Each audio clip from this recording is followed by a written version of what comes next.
Hi friends, இன்றைக்கி பார்த்திங்கன்னா டே 6க்கான பூஜை தான். ஆனால் காலையில் நான் சாமி கும்பிடல, ஈவினிங் தான் கும்பிட்டேன். ஏன்னா காலையில் ஃபுல்லாக க்ளீனிங் ஒர்க் தான் போச்சு. பூஜை சாமான் தேய்ச்சி 2 வீக்ஸ் ஆயிடுச்சு. நாளைக்கு முருகருக்கு அபிஷேகம்லாம் பண்ண வேண்டியது இருக்குது. அதனால் இது நாளைக்கும் பண்ண முடியாது. மெயின் நாளைக்கு பண்ணவும் கூடாது. செவ்வாய்க்கிழமை வெள்ளிக்கிழமை யாரும் பூஜை சாமான்லாம் தேய்க்காதீங்க, அது நல்லது இல்லைன்னுவாங்க. அதனால் நானும் செய்ய மாட்டேன். சனி ஞாயிறு திங்கள் இந்த 3 நாளில் ஏதாச்சும் ஒரு நாள் நான் சூஸ் பண்ணிப்பேன். அதனால் நான் இன்றைக்கி திங்கக்கிழமைன்றனால சூஸ் பண்ணிக்கினேன். ஃபுல்லுமே க்ளீன் பண்ணிட்டேன், ஒன்றுமே விடாமல் எல்லாத்தையும் க்ளீன் பண்ணிட்டு எல்லாமே புதுசாக தான் இது பண்ணேன் நான். அதுவும் இல்லாமல் இன்றைக்கி அதிசயமாக நான் அரிசி மாவில் கோலம் போட்டிருக்கேன். நான் எப்போவுமே நார்மல் கோலம் மாவில் தான் போடுவேன்.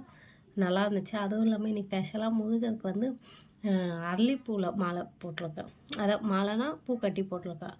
ஏன்னா முருகருக்கு அதுதான் ரொம்ப பிடிக்கும்னுவாங்க. அதனால் நான் கோயம்பேட்டில் வாங்கினது. இது நல்லா இருக்குல்ல, பார்க்கவே அழகாக இருக்காது முருகர்.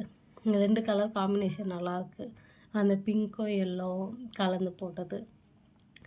ஓகே ஃப்ரெண்ட்ஸ், இந்த வீடியோ பிடிச்சிருந்தா லைக் பண்ணுங்கள், ஷேர் பண்ணுங்கள், கமெண்ட் பண்ணுங்கள். மறக்காமல் என் சேனலை சப்ஸ்கிரைப் பண்ணுங்கள். டே 7